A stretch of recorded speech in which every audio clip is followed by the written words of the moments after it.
Alliance हुआ, India alliance, वो तमाम ऑपोजिशन पार्टीज के लोग मिलकर वहां चुनाव लड़े, तभी आज दिल्ली में प्रधानमंत्री जी की चेहरे की जो रौनक है वो गायब हो गई है। जो 300 पार 400 पार की बात करते थे, आज वो 240 पे अटक गए हैं और दो बैसाखियां लेके उन्होंने सरकार बनाई है। इन लोगों ने कोशिश करी है। मैं आपसे एक बार दोबारा निवेदन करना चाहता हूं, ये आपस में बांटने की कोशिश जो है, हिंदू मुसलमान, पहाड़ी, गुजर, बकरवाल, डोगरा, इन बातों में कुछ नहीं रखा। हम सब इस सूबे के नागरिक हैं। अच्छी सरकार चाहिए, विकास करने वाले लोग चाहिए और ये सरकार अलायंस के बनने जा रही है। मैंने सरकार से पूछा, आप नौजवान हैं, आपने कांग्रेस पार्टी में देश भर में यहाँ जिम्मेदारी से काम किया है, आपको राहुल गांधी जी ने, कांग्रेस पार्टी ने मैंडेट दिया है, और कौन कौन चुनाव लड़ रहे हैं? उन्होंने कहा इस पार्टी से वो लड़ रहा है, इस पार्टी से वो लड़ रहा है, बहुत सारे नाम लिए। लेकिन आप इस बात को समझ लें, यहाँ सीधा मुकाबला कांग्रेस और बीजेपी का है। हकीकत तो ये है। और इन दो ताकतों के बीच में आपको ये चुनना है, कौन व्यक्ति, कौन से लोग, कौन से नेता, कौन सी विचारधारा जमहूरियत को जिंदा रखना चाहते हैं, लोगों में प्यार मोहब्बत बांटना चाहते हैं, विकास की बात करना चाहते हैं, नौजवानों की बात करना चाहते हैं, लोगों को एकजुट रखना चाहते हैं, और कौन वो लोग हैं जो सियासी फायदे के लिए लोगों में दरार पैदा करना चाहते हैं, टकराव पैदा करना चाहते हैं, नफरत पैदा करना चाहते हैं। ये चुनाव उस बात का है। इफ्तिकार विधायक बने ना बने ये महत्वपूर्ण नहीं है। जरूरी ये है कि इस जम्मू कश्मीर में ऐसी सरकार बने जो आपकी आवाज को सुन सके। हमारा जो स्टेटहुड छीना गया था, क्या कारण था? क्या कारण था कि इस पूरे जम्मू कश्मीर का स्टेटहुड छीना गया?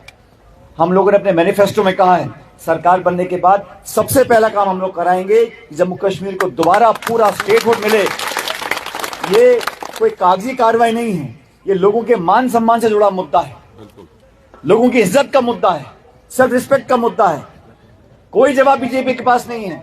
आप उनसे पूछिए कि पूरे देश में, पूरे इतिहास में 70-75 साल हो गए, कभी किसी स्टेट को डाउनग्रेड नहीं किया। जो यूटी थे उसको स्टेट बनाया, लेकिन स्टेट को यूटी किसने बनाया है? जानबूझ के बनाया है। इसलिए ये चुनाव सुप्रीम कोर्ट के आदेश के बाद हो रहा है। और मैं आपसे कहना चाहता हूं, इस नौजवान को कांग्रेस पार्टी ने, अलायंस ने बहुत सोच समझ कर टिकट दिया है। आज समय ज्यादा नहीं है, लेकिन इस इलाके से, इस जिले से, यहाँ के लोगों से हमारे बहुत पुराने रिश्ते हैं। और जैसा इन्होंने कहा, पायलट साहब कहा, इलाके के लोगों से एक जज्बाती रिश्ता था। वो सियासत का रिश्ता नहीं था, वोट का रिश्ता नहीं था, लेकिन दुख में, सुख में, मुसीबत में जो लोग साथ खड़े होते हैं वो अपने लोग होते हैं। इसलिए अभी 5-6 दिन और बचे हैं प्रचार चुनाव में। बहुत सी तकरीर होंगी, बहुत से भाषण दिए जाएंगे, लेकिन आप लोग अपने एक एक वोट की कीमत समझें। और हमारा वोट अगर बिखर गया तो उनके मंसूबे कामयाब हो जाएंगे।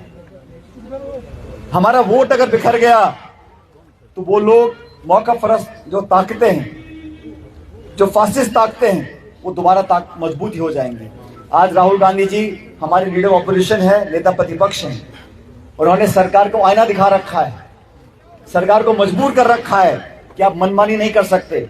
आपने सरकार जरूर बना ली है, लेकिन जमहूरियत की आवाम की आवाज बनकर राहुल गांधी जी आज पार्लियामेंट में बोलते हैं, आप लोग की आवाज को रखते हैं। और मैं भी आपको विश्वास दिलाता हूं कि आप यहां से इफ्तिकार को जिताकर भेजो। सरकार हमारी जब बनेगी उसमें अहम भूमिका इफ्तिकार की भी रहेगी और आप सब लोगों की रहेगी। और ये इस नौजवान को मैंने कहा हमको सबको बराबर का दर्जा देना है, सबको मान सम्मान देना है। प्रत्येक इंसान की एक एक वोट है, आपस में बंटवारा हो जाएगा, कोई इधर वोट खराब। कितने लोग चुनाव लड़ रहे हैं? कोई चुनाव जीतने के लिए नहीं लड़ रहा है। इफ्तिकार का वोट 1000 वोट, 2000 वोट, 5000 वोट कम हो जाए इसलिए चुनाव लड़ रहे हैं। इसलिए एक एक वोट की कीमत को समझना है। ये बड़ा महत्वपूर्ण इलेक्शन है, पूरी दुनिया की नजर है जम्मू कश्मीर के ऊपर, और पूरे देश के लोग जानना चाहते हैं कि राजौरी के लोग किसको पसंद करते हैं, किसको वोट डालते हैं। ये आपके फ्यूचर का, आपके भविष्य का, आपके नौजवानों का चुनाव है। अगले 5 साल ऐसी सरकार बने जहाँ पे आपके विकास के काम हो, रोजगार मिले। हम लोगों ने कुछ गारंटीज दिए मैनिफेस्टो में। हम लोग चाहते हैं कि महिलाओं को, नौजवानों को, किसानों को, मेहनतकश लोगों को मदद मिले, सहायता मिले, बजट मिले, पॉलिसीज बने। उस प्रकार का हमारा मैंडेट है, हमारा मैनिफेस्टो है कांग्रेस पार्टी का। इसलिए पिछले 2 दिन से मैं यहाँ जम्मू कश्मीर में हूं और मैं दावे से कह सकता हूं कि कोई कितनी कोशिश कर ले, लेकिन आवाम की आवाज को दबा नहीं सकते।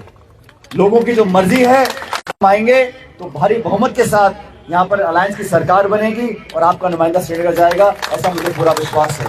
लेकिन तब ये कामयाबी मिलेगी, तब सफलता मिलेगी जब आप सब एकजुट रहेंगे। और ये चुनाव, मैं फिर कह रहा हूं, किसी जाति का, किसी मजहब का, किसी जुबान का, किसी समुदाय का नहीं है।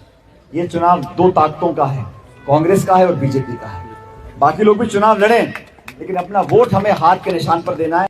और आपको विश्वास दिलाता हूं कि इफ्तार और हम लोग और पूरी पार्टी, पूरा अलायंस इस जिले में जो कुछ नहीं हो पाया पिछले कई सालों में रजौरी में, उस काम को हम लोग करेंगे। और मैं फिर आपसे क्षमा चाहता हूं, मेरे को 2 घंटे बाद आना था, लेकिन हम टेक ऑफ नहीं कर पाएंगे, नो फ्लाई जोन बन चुका है। इसलिए आप लोगों से मैं इतनी गुजारिश करता हूं अंत में कि इस नौजवान को आशीर्वाद दें, दोनों हाथ खड़े कर विश्वास दिला दें, कांग्रेस को वोट देंगे। बहुत बहुत शुक्रिया। जय हिंद।